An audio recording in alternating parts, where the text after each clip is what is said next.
All right, Shabbos, say good morning. Good morning. Let us begin by thanking all of our sponsors for this morning's share. To thank our Talmud Torah sponsors for the month of Cheshvan, Stephen Teresen, for dedicating all the Shuman Droshos this month in loving memory of Steve's father, Bunim Tzvi Ben Chaim Zichron Lebracha. Week of learning sponsors Keely and Jillian Goldberger as a schos for Refuah Shlema for their son Aaron Yishaya Ben Rivka Esther. Emir Hashem, we should continue to convalesce, continue to heal. And Chashbarach Hashem Benjamin with a complete refuah. Daf Yomi sponsors for today Ayal and Sarah Steinberg in the schos of continued health for Shulamis Chana Bas Susha, as well as by a late-breaking Mazel Tov to Tali and Michelle Strum. It is not a complete week if the Strums don't have a grandchild. Baruch Hashem, Baruch Hashem, Baruch Hashem. A Mazel Tov to the Strums, a baby girl born to their children Ezra and Yomi Strum. Mazel Tov to the great uncles and aunts, the Abramsons and the Fogels. Emir Hashem, they should be zocha to raise their daughter to become a true Bas Yisrael. And Akaras Habayis and Ema Banim Smeich and Emir Hashem should just lead a gebenched life ad 120 shanim tovos. We'll say incredible. Mazel Tov, Mazel Tov. We'll say with that, let us begin. Today's daf is Nun Dalet, a really incredible and packed daf ahead of us today. We are picking up 54. We are picking up Emir Hashem on Nun Gimel Amud Beis 53b. Let's just pick up from Rabbi Shmuel, which is we think we actually got a little bit further than that, right? Did we get further than that? Yeah, about there. So let's take our Mishnah, which is 2, 4, 6, 8, 10, 12, 14 lines up from the bottom. Mishnah supposed to remember again, just in terms of what we're focusing on now a little bit. So remember, in yesterday's Mishnah, we were introduced, the second of the two Mishnayos, we were introduced into Ola, which is another part of the category of Kodesh Kadoshim, and we were introduced to the idea that the Kohen goes up the ramp, hangs a right onto the auxiliary ramp, and then walks around what we call the sovev, the small ledge around the Mizbeach, does the blood applications, ultimately again in a counterclockwise fashion, comes down, pours out the shirayim on what we call the yesod, the base of the Mizbeach, on the southern side. Now, one of the things that obviously becomes incredibly apparent over here is, if you notice, this sovev, which is this bottom ledge, the bottom ledge that was at ground level, does not go all the way around the Mizbeach. Instead, you'll find it on the western side, the northern side, but nothing on the eastern side and nothing on the southern side, except for a little bit in the corner of the southwest corner. So we're going to pick up on that idea right now. So again, just to get our terms correctly, obviously, we've got our kevesh, our ramp, our mizbeach, our altar, our sovev. Sovev is that ledge that you access through the alternate ramp. Over here, that's the sovev, and then there's the yesod. The yesod is the bottom ledge of the mizbeach on ground level that is only on 2 out of the 4 sides. It says Rabbi Shmuel. Rabbi Shmuel says like this: Omer, Rabbi Shmuel, Nemar Khan. It says over here by Ola, Saviv. The Nemar Lahalon, Saviv. So it says over here Saviv by Ola, and it says over there. Remember again, we pointed out in Rashi yesterday. The over there is referring to the miluim. Interesting enough, to the inaugural offerings by the Mishkan. So the pasuk, quote unquote, over there is the Shachat Osal Yerachad Mizbeach Tzafon Lefnei Hashem V'Zarku B'nei Aaron HaKohanim Es Damo Al HaMizbeach Saviv. They will go ahead and sprinkle the blood on the Mizbeach all around Saviv. Malahalon Pisuk V'Arba Matanos. So just like over there by the Miluim, ultimately again there are 4 blood applications. So the Gemara says Afkan Pisuk V'Arba Matanos. So too over here, if you look at Rashi says, Mad lahalan pisuk dalid matanos, dalid nifsako zumizu, da abakarnos. Remember again, by the miluim, there's 4 distinct blood applications. So that's what it says, Saviv. I would have thought over here by the Ola, it's also 4, or Rabbi Shmuel says it is 4 distinct blood applications. And I will say, and by the way, I just want to point out, that stands in contradistinction to the Mishnah, because what did the Mishnah say about the blood applications of Ola? It's Shtayim Shein Arba. It's really only 2 primary applications that are done at the corner of the horn that then become 4. So the Gemara says, Ima lahalan arba matanos la arba karnas. So 1 second, are you telling me then, just like by miluim, it's literally 4 distinct blood applications on 4 corners, right? On 4 horns. Afkan arba matanos al arba kranos. So too over by Ola, it's actually 4 applications. Is that what you're saying? I will say, as I just mentioned, obviously the problem is that halacha lamaisa, the Mishnah says it's shtayim shein arba, 2 that are 4. So the Gemara says, good. Af arba kranos. So amrat Ola Tony. So Afkan arba matanos al arba kranos. So the Gemara says Ola tuuna yisod v'karen mizrachis deromis. Lo haya lo yisod. So we'll say, so it can't be, because remember, the ola requires a pouring out on the base. Ultimately, again, and remember, the southeastern corner does not have a base. Now, we'll say, what I do want to point out is something very interesting over here, which is, if you notice, 3 out of the 4 corners have a yisod. Remember again, yisod is the bottom ledge. So remember again, every one, so we've got 1, 2, I'm sorry, Chavra over here, I can't see. I'm sorry, we'll say, sorry, Alan's. I'm sorry. I know you probably can't see this, no matter how I structure it. Okay. Yeah, I'm sorry. Okay, you're trusting me. Trust me. Okay, don't. But all right. Let's say, so if you notice again, 3 out of the 4 corners of the mizbeach have the ledge, the bottom ledge, what we call the yisod. The one corner that does not have the yisod, ultimately again, is the southeast corner. Southeast corner. So the Gemara says as follows. So the Gemara says, Ola tuni yisod, the karen mizrachas dromis lahayi yisod. So the Gemara is pointing out over here, so obviously it can't be that Ola literally has blood applications on 4 corners, because halacha l'maisa Ola requires yisod. And we know at least 1 corner does not have a yisod, which means that again, that means there's not going to be a blood application by one of those corners. So my time, Rabbi Lazar. So we'll say, by the way, now the Gemara just goes on a total tangent. Why doesn't this corner have a yisod? Right? Why is there no base? Now again, remember, there's actually 2 sides that don't have the yisod, but again, really it's only 1 corner, because 1, 2, 3 out of the 4 corners actually have the yisod. Only 1 corner does not. So the Gemara says, why is that, by the way? This is incredible. It says, beautiful Gemara. Lefi, shalahaisa bechalka shal toref. Because we'll say, if you notice, I sent this out on the chat yesterday. If you go to your Daf Yomi chat, yes, sanctioned use of WhatsApp during Shir, timed sanctioned use. So I'll say, so remember again, if you look at the chat for just a moment, you will notice I put on there 2 images. 2 images. They're different angles of the same image. The first one has the English, the second one has the double picture over there. But you'll notice something interesting, which is the tribal areas of Yehuda and Binyamin bisect the Beis HaMikdash. Now again, I want to point something out that's very interesting. Yerushalayim in general, the Gemara says, was lo nischalka l'shvatim. The Yerushalayim does not belong to any one tribe. Yerushalayim is the capital of Klal Yisrael. It belongs to everyone.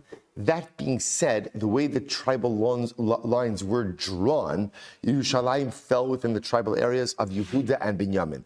And interestingly enough, the technical line between Yehuda and Binyamin's portion actually went right across the courtyard of Beis HaMikdash, specifically right here. This was like the line between Yehuda and Binyamin. And interestingly enough, as you could see in the image, if you take a look at the second image, right? The second image is comprised of 2 images. In the second image, the top image of the second image, you'll see over here a picture of the Mizbeach. And what you'll notice over here is that the brown area on the bottom, which is going east, that is the chelik of Yehuda. And if you notice the way Yehuda's chelik is drawn is, right, this is Yehuda, up till here. And the rest is Binyamin. So if you notice, what ends up happening is Yehuda's portion encroaches, like it's not a straight line. So if you notice, Yehuda's portion goes up a little bit by the ramp of the Mizbeach. So there's a strip. Again, it's drawn a little bit differently on the image above, right? The image above is also an aerial image. And you can see there it just has like a little shmichik, like a little corner that belongs to Yehuda. Just to show you, by the way, that is this corner by the ramp. The ramp is not drawn on this image, but that's this corner. Point over here is there is a little strip that belongs to Yehuda. And if you notice again, the line almost goes out of its way to include a portion of the Mizbeach area for Yehuda. So this is incredible. Watch this. So the Gemara says, So by the way, if you notice, I just want to show you something very interesting. Look on this image for just a moment, right? So this is Yehuda's area.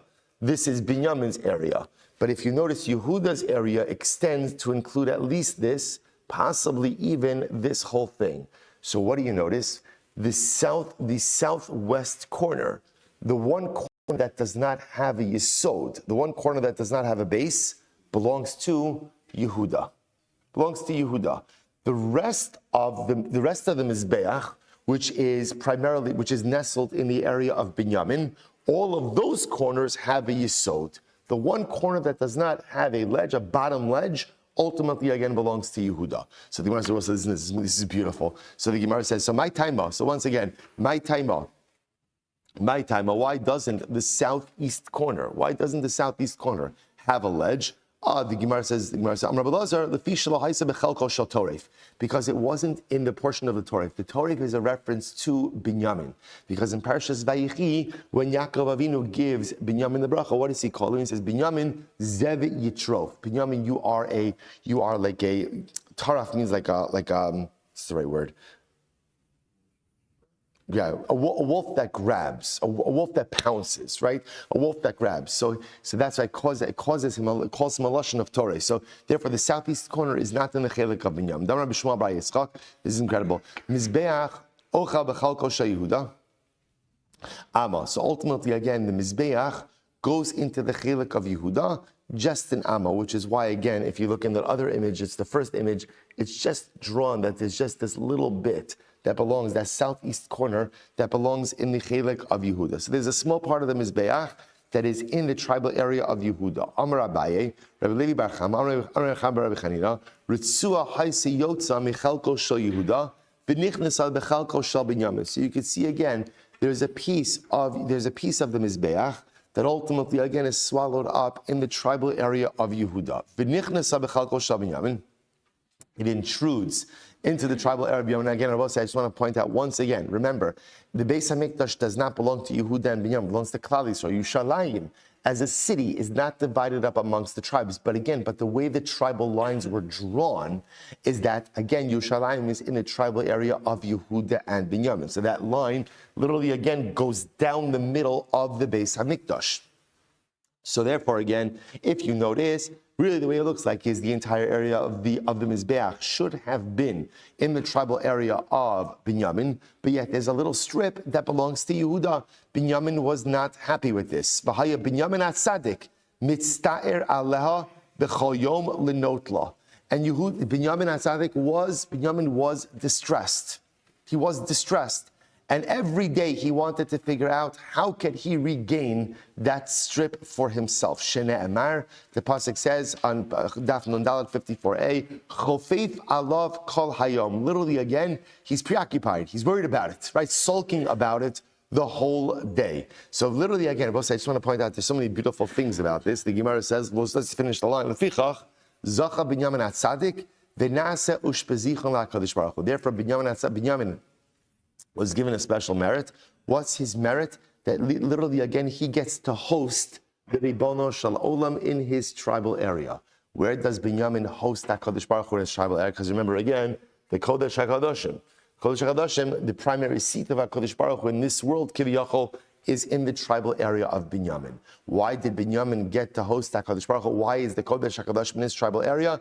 Because he was so distressed about this strip of land that he felt should have been part of his tribal area, and ultimately again became part of Yehuda. Shneimar ubein keseifa of shachin. Where does the Shechina reside? The Shechina resides literally again between the shoulders of Binyamin. So I will say there is so much to say about just this particular, and I just want to draw your attention to something. If you notice, look how the Gemara refers to Binyamin. How does it refer to him? Binyamin HaTzadik, which is interesting. Who's usually referred to as Tzadik? Yosef HaTzadik. So it's quite interesting that Binyamin is known as Binyamin HaTzadik. So I will say, the Gemara is teaching us something so profound. What makes a person a tzaddik? What makes a person a tzaddik? A tzaddik is someone, not necessarily who just does things. Right? Anyone could do stuff. Anyone could do mitzvahs, anyone could learn Torah. What makes a tzaddik is someone who yearns for more. You say to Binyamin, I don't know, I think you should be pretty happy with what you've got, right? This is a pretty nice tribal area. Granted, it belongs to everyone, but it's incredible. Can you imagine opening up the map of your tribal holdings and you see the Kodesh HaKodashim? Okay, so there's one strip of a Mizbeach that's not there. What makes a tzaddik is an insatiable and unquenchable thirst for Kiddusha. I want more. I'm not content with what I had. So Binyamin says, yeah, but I want the whole Mizbeach in my tribal area. That's what makes a tzaddik, I will say. All too often, we just content ourselves. This is what I do. This is how I do it. And it's enough. I don't need to push myself for more. A Yid always has to push himself for more. There is no such thing. The only thing in life that you are allowed to be content with is your material holdings. If you want to be content, Ezu Asher Samech Bechalko. If you want to be content with your material wealth, that's your business. Most of us aren't content with that either, right? But if that's an area of contentment, fine. But when it comes to Ruchnius, insatiable, unquenchable thirst. You can never be content. You can be proud of what you have accomplished, but never be content with what you have. That's what makes a person a tzaddik. That's Binyamin tzaddik. And we'll say, furthermore, it's also interesting to note, if you notice, the Gemara says that he becomes the ushbezichne. Ushbezichne, what word does it sound like? Or does it? Ushpizin. Ushpizin means what? Guest. So what does it mean that he was zocha and therefore the Rebbe Shalom became his guest? It's interesting. Like what exactly does that even mean in all of this, right? It's just absolutely so interesting. So remember again, I will say part of what's an incredibly beautiful idea in our relationship with Hashem is, when someone's your guest, so there's a novelty, right? They're here for a limited amount of time and then they're going to leave. So sometimes when relationships become long-term, that's when we generally don't appreciate them as much. It's the same way that, who is the person generally you would speak the most disrespectfully to in the world? After your rabbi, right? In general, right? Who is the person? Who would you do that to? Right? Your spouse, right? Which is the craziest thing in the world because this is the person really I need the most in the world. This is the relationship actually I need more than any other relationship in the world. So why is that? It makes a lot of sense because I live with this person. I interact with them every day, so there's a familiarity. Where there's familiarity, sometimes at least they're taking certain liberties. It's beautiful that the way Binyamin viewed the Ribono Shel Olam's presence in his domain is ushbezichne, as a guest. Because when there's a guest, it's like, for a guest, you go out of your way, you serve. It's almost like the Malbim brings down when David HaMelech says, "Acha sha'alti me'es Hashem osa avakesh, shifti beveis Hashem kol yemei chayai." So ultimately, right? He says, "Lachzos b'noam Hashem ulevaker behechalo." So what does it mean ulevaker behechalo? I want to visit in His heichal. It doesn't make sense. You just said, Shifti beveis Hashem kol yemei chayai. I want to dwell in Hashem's home all of my days. And then you said, Ulevaker behechalo, to visit in His heichal, in His mikdash. Are you living or are you visiting? To which again, David HaMelech says, both. I want to live there, but I want living there to feel like a visit. I want the novelty to be there. And I both say, you tie these two things together and it's really incredible. What makes a tzaddik a tzaddik? A tzaddik is someone who is constantly aspiring for more. I'm never content with where I am. I'm never content with what I'm doing. There always has to be more. And how do you do that? Because you see the beautiful novelty in your relationship with Hashem. That every day is I'm a guest in HaKadosh Baruch Hu's world. I'm a guest in HaKadosh Baruch Hu's universe. And where there is that novelty, there is excitement. And where there is excitement, ultimately, again, there's always an insatiable thirst and desire for more. Incredible. So the Gemara says, Meisi, Areza Kasha, Olas ha'ov ketzad haisanasis. Listen to this. So yes, remember again, by the way, how do we get into all this? We got into all this because of one important piece of information to remember. There is a yesod, there is a base, right? A ledge, a floor level ledge on 3 out of the 4 corners of the Mizbeach. The only one where it doesn't exist ultimately is this southwest corner. Why isn't it in this southwest corner? So apparently, again, it's to demarcate the fact that this wasn't in the primal tribal area of Binyamin, but rather was in Yehuda. Okay, so now the Gemara says, Meisi, raise a kasha. Olas ha'ov kesed hayanasis. So we'll say, how was Olas ha'ov done?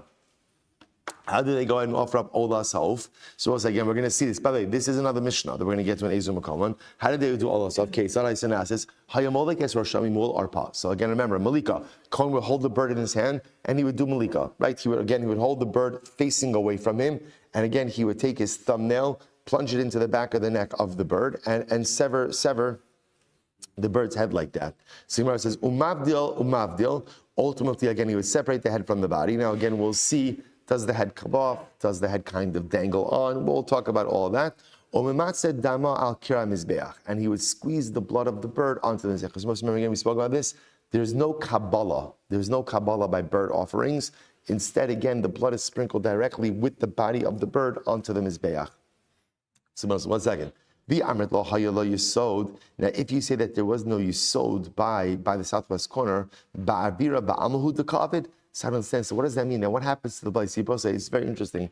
Part of the function of the yisod was that when blood would be sprinkled on the wall of the mizbech and it would drip down, it would drip onto the yisod.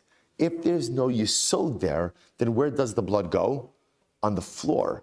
Now, Bepashtas, the Gemara seems that that's an untenable reality, because that would be disrespectful to sacrificial blood.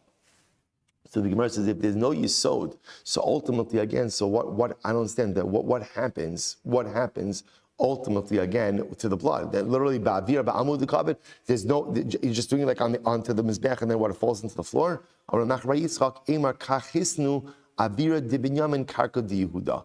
What they instituted was, even in that southwest corner, literally translated, the airspace belonged to Binyamin and the ground belonged to Yehuda. And Abba said, now what does that mean?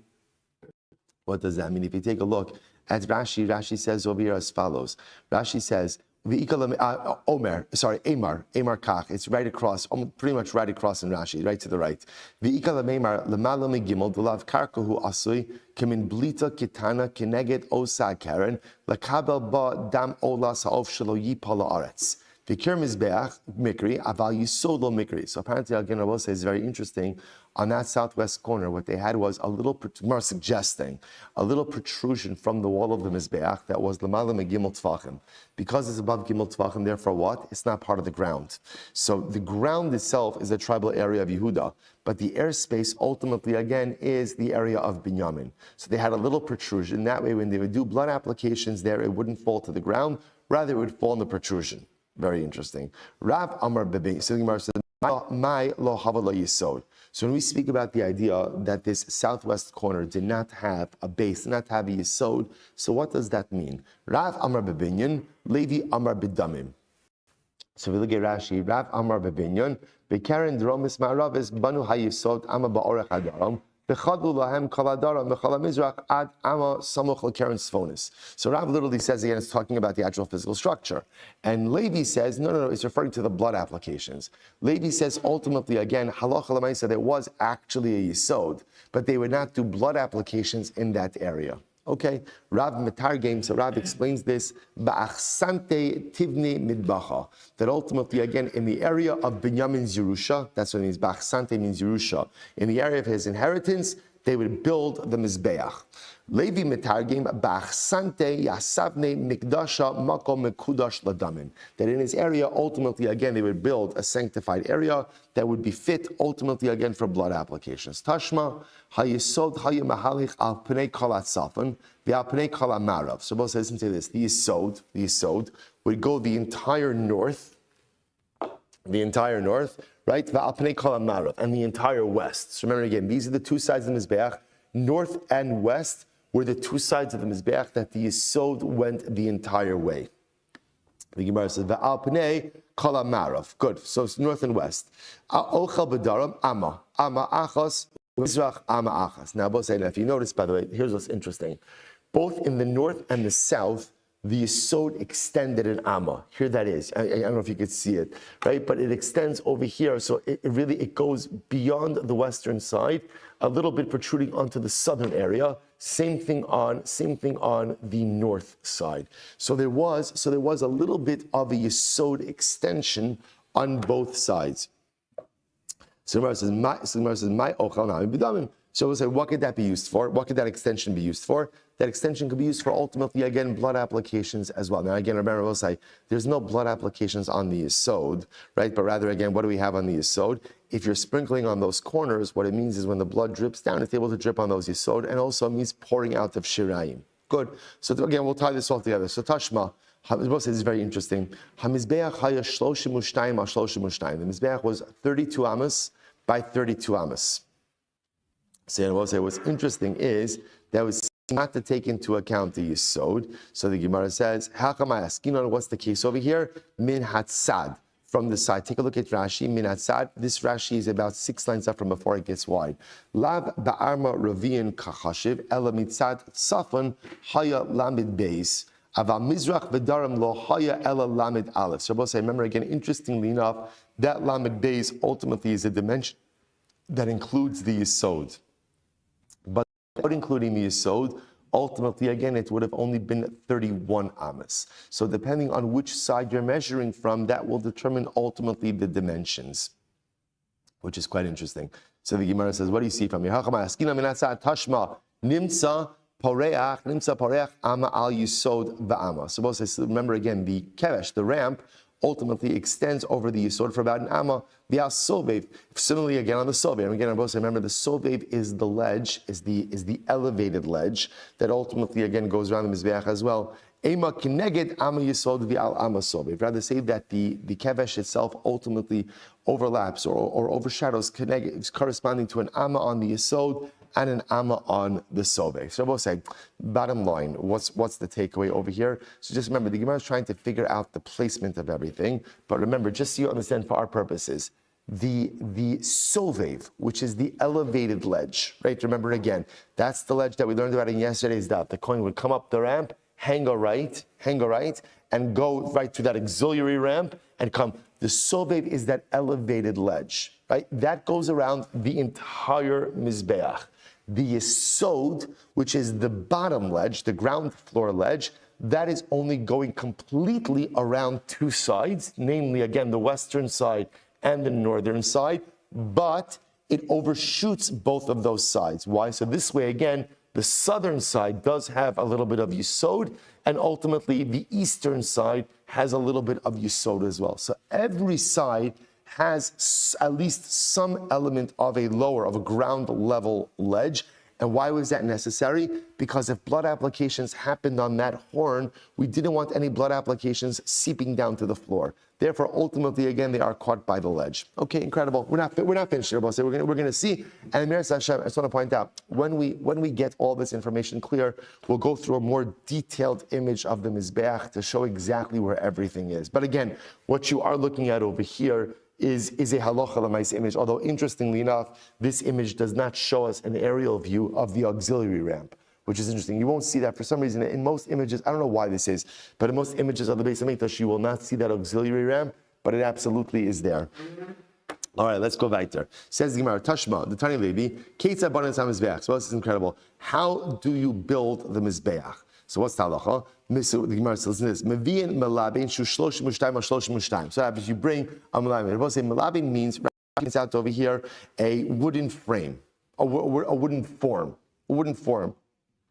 Okay, that is 32 amas by 32 amas. V'govo amma, and it has a height of 1 amma. And I will say what you're going to see over here is there are multiple parts of the mizbeach. If you think about it, right? There's the bottom part, and then remember again, there's the sovev, there's the ledge. Then there is the upper part, right?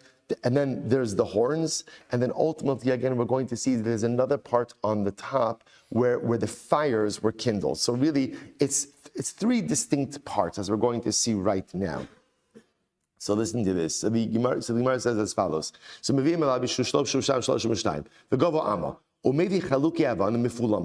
so you bring stones. Now, what kind of stones did you bring? Mifulamos, Rashi points out, are lachos, are wet. Now, interestingly enough, it's not just the din and wet, it's smooth stones. Remember again, you can't use iron in the creation of the Mizbeach.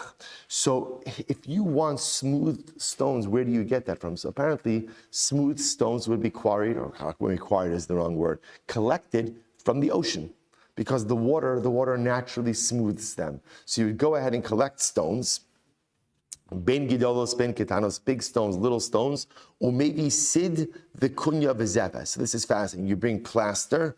Kunya rabosai is melted lead, molten lead, and zefes. Zefes is pitch or tar.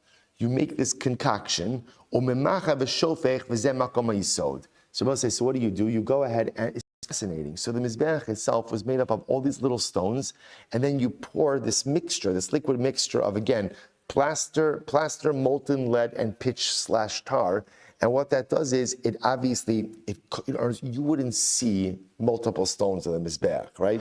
Because that liquid coating kind of, I don't know what the right word is, coagulates everything together to form one surface. So as I said, everything comes together. That's the yesod. So we'll say, so this is the area of the yesod. Next, the chos, and we'll say again, the yesod, by the way, that's the bottom ledge. That's the bottom ledge. The choseru may be malabein. Then we'll see you have another form, like another wooden form. Shu shloshim ama. That's 30 amas by 30 amas. The govo chamesh amas, and ultimately again with a height of 5 amas. Umevi chaluke vadim, and same process. So we'll say, so that's second for. Now remember again, the yesod is the widest part of the mizbeach. Then again, we'll say you come to the next part of the mizbeach, which is the area underneath the yesod, or I should say on top of the yesod. That area is 30 amas by 30 amas with a height of 5 amas. Same process. Gather up smooth stones, big stones, little stones, coat them together with this mixture of plaster, molten lead, and pitch/tar, right? And then they coagulate together. Next, the choser umevi malaben shukav ches al chav ches amas. Then you bring a third form, which is 28 amas. But again, what you see is getting narrower and narrower because they're being put one on top of the other. The gofo gimel amas, and ultimately again you have a height of 3 amas. Same thing, gather up the smooth stones, coat them with this mixture, v'chule v'chule.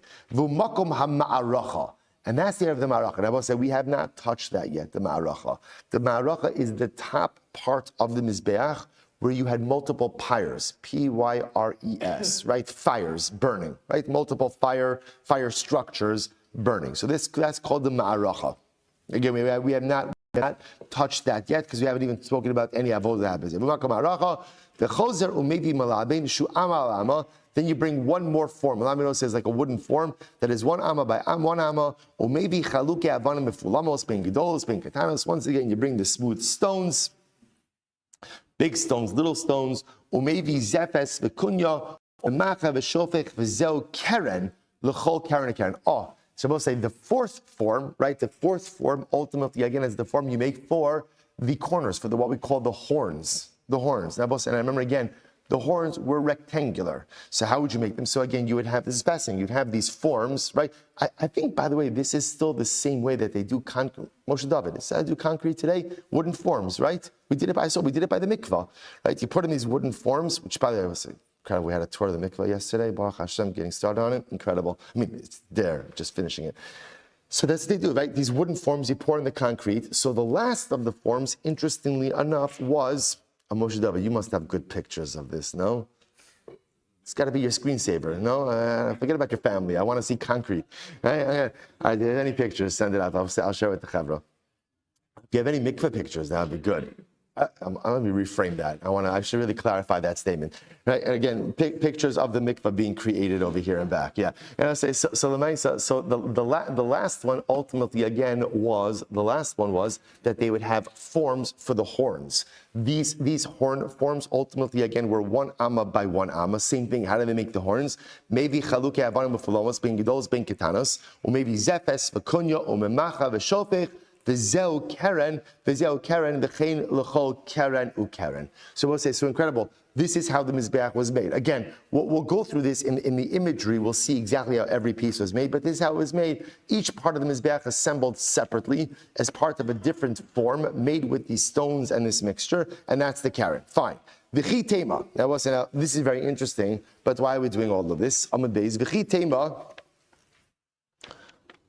Sorry. Amud beis. V'chi tema. The guy is lay avanu shleimos ksiv. Now, here's what's interesting. Here's the problem, right? What's the problem? The problem is the Gemara spoke about the idea that the first thing constructed on the bottom was what? First thing constructed on the bottom was the yesod. How big was it? 32 amas by 32 amas. I both say 32 amas by 32 amas means it's a square. If it's a square, then to what sides, or where will you find the yesod? I know it's bad English. Where will you find the yesod?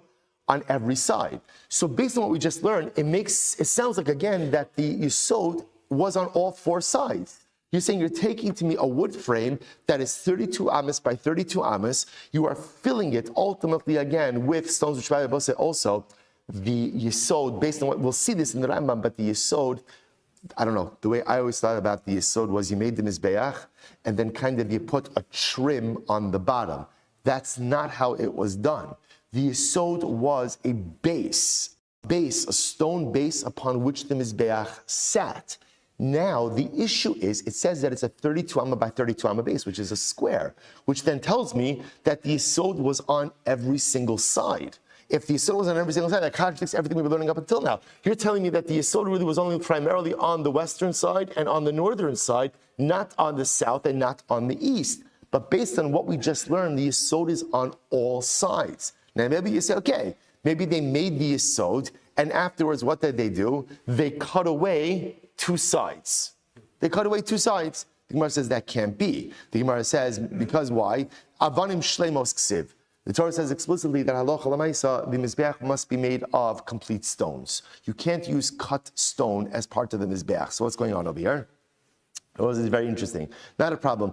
The machas midei mitusei v'shakile. So what did they do about it? Take a look at Rashi. The machas midei mitusei kilomar mikomo. This is actually quite interesting.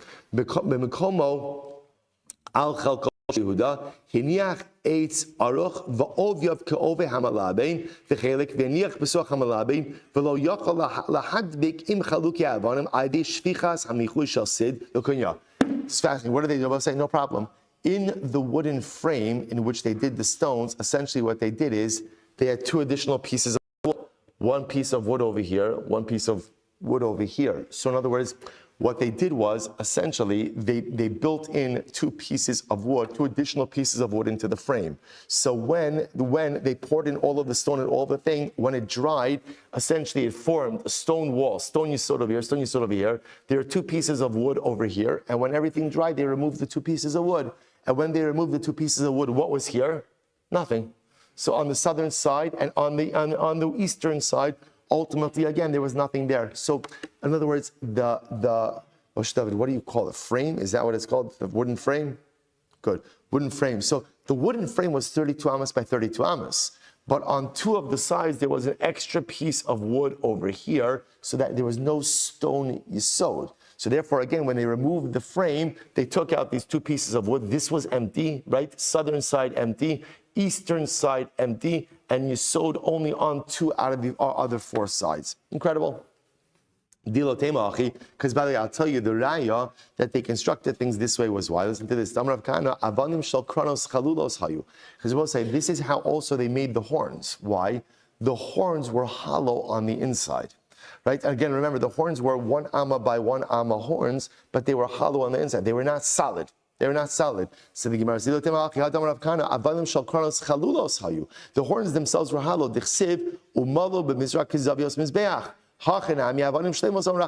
So I'll say, how exactly would you make the horns hollow? What does it mean? You chisel it out afterwards? No. Same thing. When making the horns, they had wood extend into the interior of the horns. So the stone of the horn was made around a wooden frame. And therefore, again, when the stone dried, they'd remove the wooden frame and the interior was hollow. Point where the Gemara is saying is, you see that they would do this, right? They created the frame for the concrete, They created the frame for the stone, and wherever they did not want stone, they would put a wood filler, just like a wood block. That's how the horns were hollow, and that's how ultimately, again, there was not a yesod on two of the four sides. Fascinating. The Gemara goes weiter. Good. Same thing in the Yesod. So again, both say it's not a contradiction. So the frame was 32 amas by 32 amas. That is true. But ultimately, again, still on two of the sides, they did not fill it in with stone. They had wooden pieces there to act as a filler, which were then removed when the rest of the Yesod dried. Darsh Rava. My dichse, is beautiful. Okay, listen to this. This is how we're going to end off for today. So Darsh Rava. My dichse vayelech David Shmuel vayeshvu Vayeshu benayos. So we'll say, what does it mean? Ultimately, again, when it says that Shmuel and David HaMelech and Shmuel went and they sat in Nayos, benayos berama. So the Gemara says, V'chi ma inyan Nayos eitzel Rama. So we'll say these are two different locations. What does it mean they went to Nayos in Rama? Rama both says where Shmuel Hanavi lived. Nayos is a different place. So what does this mean? Ella, she's so beautiful. Yoshvin berama va'oskim b'noyav shal olam. Rather than say, what were they doing? They were in Ramah. They were where Shmuel lived. But when they were where Shmuel lived, they were speaking about the beauty of the world. Noi, the beauty of the world. Meaning, they were contemplating how to do the Beis HaMikdash. Remember, I will say, David HaMelech was preoccupied with this idea of building the Beis HaMikdash. What he wanted more than anything was to be able to build the Mikdash. So he's sitting with Shmuel in Ramah, and what are they strategizing about? How can we go ahead and build this Beis HaMikdash? So beautiful.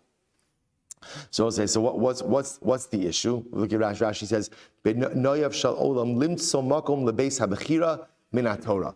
So they're trying to figure out. It's quite fascinating. They're trying to figure out ultimately again, where is the Beis Hamikdash supposed to be? Right? Again, I will say, let's be clear. What does the Torah tell us about the Beis Hamikdash? What does the Torah tell us about the Beis Hamikdash? Va'asuli mikdash, right? V'shachanti b'Zevachim. Right? So again, the Torah doesn't tell us where the Beis HaMikdash is. It tells us build a Mikdash, and then it tells us about Aliyah L'Regel, right? Coming up to the Beis HaMikdash, going to the Beis HaMikdash, but where exactly is it? So David this is fascinating, right? Which is just such a fascinating thing to contemplate, that the explicit address of the Beis HaMikdash is not stated in the Torah. It's not stated in the Torah. We kind of take it for granted that the Beis HaMikdash is on Har HaBayis, but where do I know that? So David is sitting with Shmuel, and they're trying to figure out where is the exact location that we should build the Beis HaMikdash. Amri, on one hand it says, Ksiv v'kamta va'alise ala makom. It says, it'll say, by the mitzvah of Aliyah L'Regel, what does it say? You'll get up, you'll leave your house, and you will go up to the place. So clearly, again, the Beis HaMikdash is on an elevation. Melamed sheBeis Hamikdash gava mikol Eretz Yisrael tells us that the Beis Hamikdash should be the highest point in Eretz Yisrael. The Eretz Yisrael gava mikol Aratzos, and Eretz Yisrael, obviously, again, the land of Eretz Yisrael is higher than all the other lands. So the Gemara says, Lo havi yadi duchte hecha hecha. So okay, so obviously it has to be at an elevation, but where? Aisu Sefer Yoshua. So right, so they brought out the Sefer Yoshua. B'kulu ksiv vayered va'ala gvul v'tara gvul. B'shevet binyamin va'ala ksiv vayered lo ksiv. So we'll say, here's what's interesting. By all of the Shvatim,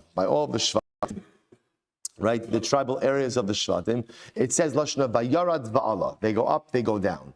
By Shevet Binyamin, it just uses the Lashon of Allah and not Yarad. So you're going to say, if you put all of these things together, right? So by the pasuk, by the Beis Hamikdash, it says the Kamta Va'alisa, you have to go up, which means we have to put the Beis Hamikdash at an elevation. Eretz Yisrael is the highest of all the lands. Where should we put it? So they open up a Navi, and by all the tribal areas, it says up and down, but by Binyamin, it only says up. So first thing they established is Shema Mina Hachahu Mekomo. Ultimately, again, so we'll say first thing they established is Beis Hamikdash is built in the tribal area of Binyamin. Good, check. Next, where in Binyamin? Savar lemivne be'ein etam demidli. So we'll say then they figured, let's go to Ein Etam. Let's go to Ein Etam. Ultimately, again, that's where we should build it. I will say it's interesting. There is an Ein Etam, it's in the Shomron, now in Eretz Yisrael also. So I don't know if it's the same Ein Etam or they're referring to a different Ein Etam, but ultimately, again, so they found this is the highest area in the tribal area of Binyamin. Let's build it there. Amri, Nisisi Bey, Kalil, Kidichsev, Uben Kiseifav Shachin. So then on the other hand, the Beis Hamikdash has to be at an elevation, but ultimately, again, not the highest point. Not the highest point. Why? Because the Lashon by Binyamin is Bein, like we quoted before, Bein Kiseifav Shachin.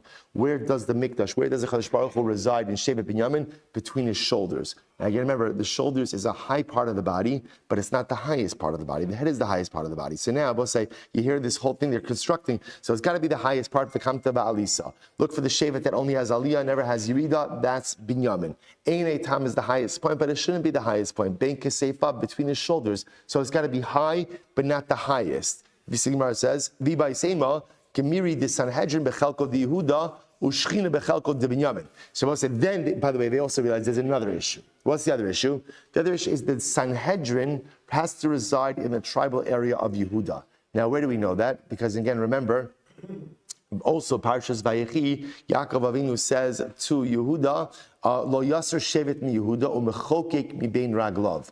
Ultimately, again, leadership resides with Yehuda. So therefore, again, the seat of the Sanhedrin has to be in the tribal area of Yehuda. Fine. U'shchina bechelko Binyamin. And ultimately, the Shechina, as we said before, resides in the tribal area of Binyamin. So the Gemara said, "V'i medalina le mispalik tuva." Now, obviously, just from like a national perspective, you want the seat of judicial leadership and spiritual leadership to reside side by side. We don't want to have a perceived bifurcation between those two things. So therefore, again, I need the Sanhedrin to be in the tribal area of Yehuda and the Shechina to be in the tribal area, ultimately, again, of Binyamin. So that's another factor over here in terms of deciding location. B'medalinon le mispalik tuva. And if we put the Beis Hamikdash in Ein Eitam, then what? Then ultimately, again, the seat of HaKadosh Baruch Hu and the seat of the Sanhedrin are going to be far apart. So what should we do? Mutav tinisisi be'porta kidichsivu bein kiseifav shachin. So better to go ahead. We want them to be together, and ultimately, again, better to go ahead and have them close together. Bein kiseifav shachin. So what happened? So where did they choose? Ultimately, again, they chose the area ultimately of Yerushalayim, of the Harabayis. Because first again, going back, this is also the Harabayis, the Beis Hamikdash area. What would become the Harabayis? What is the Harabayis?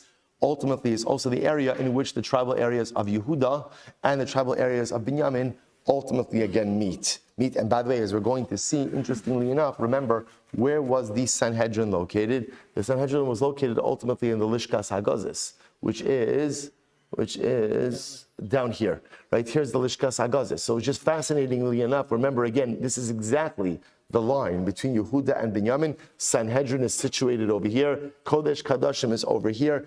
Everything you need to accomplish is done. So remember again, it's on a high area, on a Harabayis, but ultimately, again, not the highest area, Ben Kesef of Shachin. It's in the tribal area of Binyamin, where only Aliyah, no Yerida, is mentioned, and it's next to the Sanhedrin.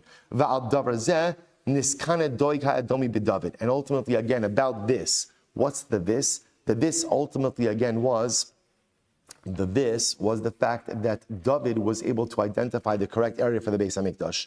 Doeg HaAdomi, who was a close advisor to Shaul, became very jealous over this. Kidichsiv, kikinesa beischa achatani. Uksiv, zachar Hashem leDavid es kol anasa, Asher nishba laHashem. Im ava bo'al beisi, im etein shnas la'inai la'afapai tenuma, ad emsa makom laHashem. So both say, this is actually quite beautiful. I'll have to do this just quickly because of time. But David HaMelech essentially says, I cannot rest until I find a home for HaKadosh Baruch Hu. I must find a home for the Ribono Shalom. There'll be no rest for my eyes. Adem Samakom LaHashem. Hine Shamanua Be'afrasa. Misro B'steyar Be'afrasa. Zde Yoshua Deka'asi Me'afraim. Ultimately, again, so David HaMelech makes reference ultimately to the Yar in Ephrat. Who is that? That is Yoshua. Ephrat is a reference to Ephraim. Because Yoshua comes from Shevet Ephraim. We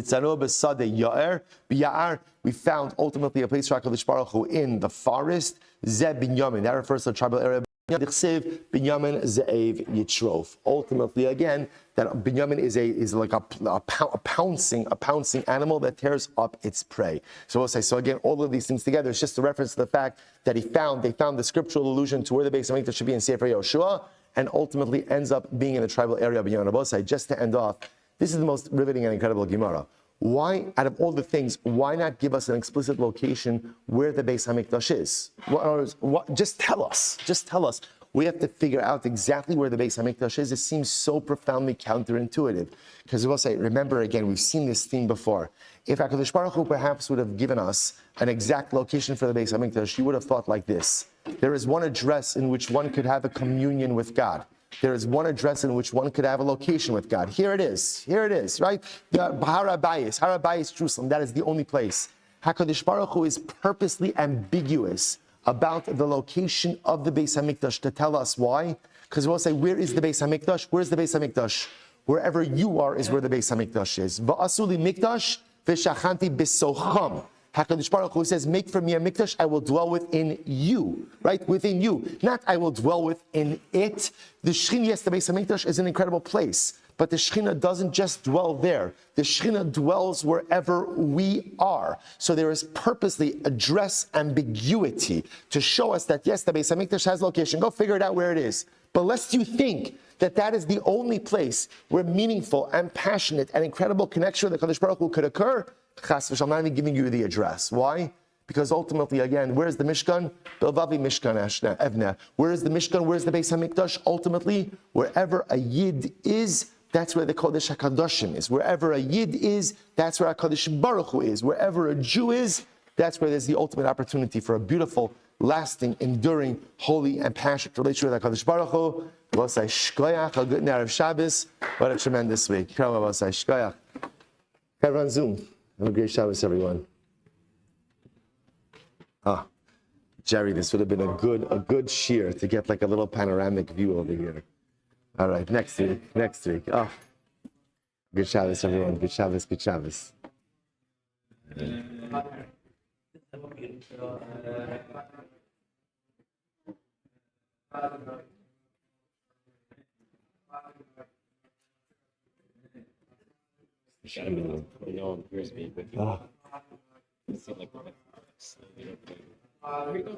I didn't mute. I'm sorry about that.